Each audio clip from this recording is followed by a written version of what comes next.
I'm just going to read part of a chapter from McGregor Tells the World, in which McGregor meets his girlfriend's father for the first time.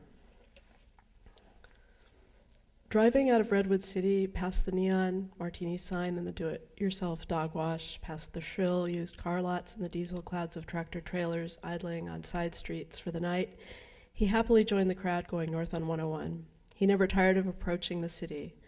Everyone complained about the summer fog, but those were the complaints of proud parents apologizing with smiles for the bratish deeds of their children. Ultimately, San Francisco did no wrong in the eyes of the people who lived there, and it was true the summer fog and chill had a charm all its own. Driving across town, he followed Geary to Divisadero, climbed that 35% grade hill. The fog was coming like rivers down the streets, nowhere to park, and he nosed his car into a fraudulent space at the corner. Then he was up to the porch and one buzz away from her. He pushed. "Who calls?"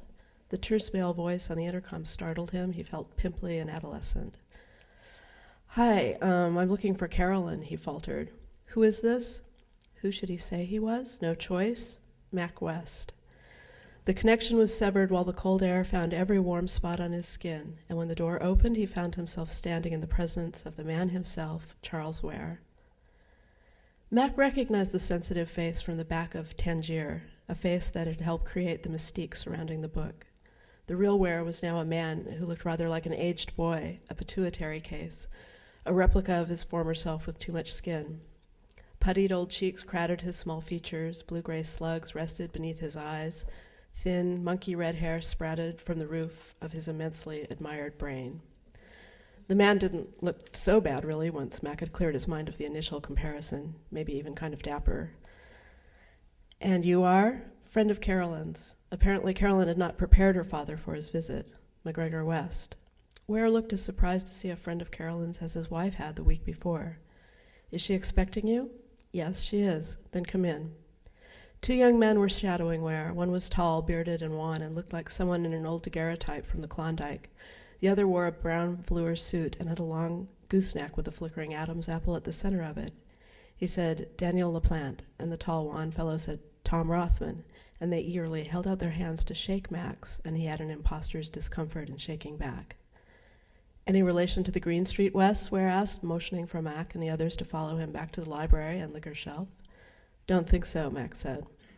"A very impressive family," Ware said. "I went to school with Donald West in Chicago. 2 of his brothers went to Yale.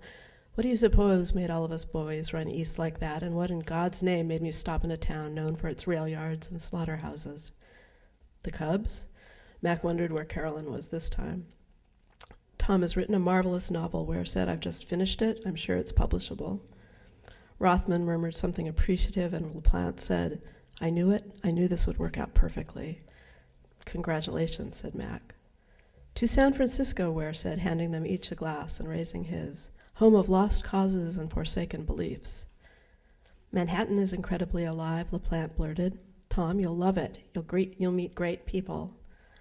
"I certainly hope he doesn't have to meet great people," Ware chuckled, surveying his small audience. "When I left home for college, I was 17. We ran into bad weather and I missed my connection in Denver. I believe my first trip to Chicago took 22 hours, but it felt like a miracle when I saw Chicago. It was like coming out of a stupor." Ware seemed to have no intention of summoning Carolyn for him, and pulling out the envelopes didn't seem like a great idea now, either. Matt gulped his drink instead.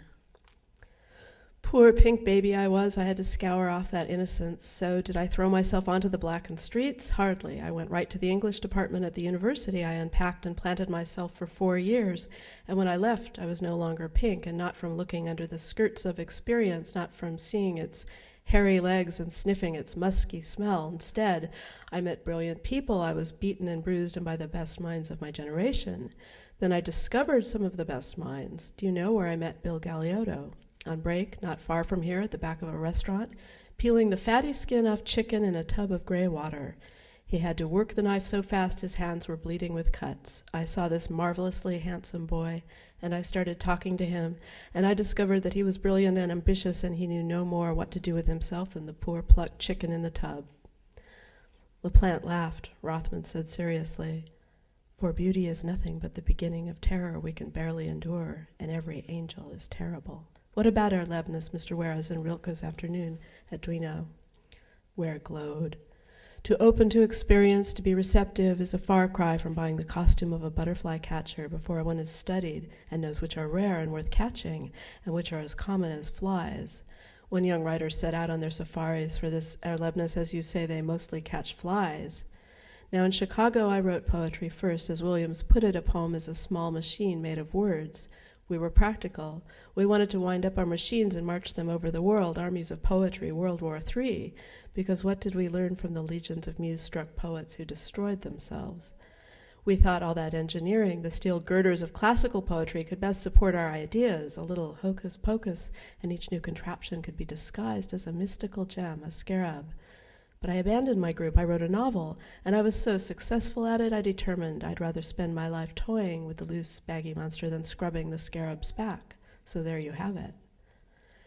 Daniel LaPlante actually sighed, and Tom Rothman was too absorbed to generate noise.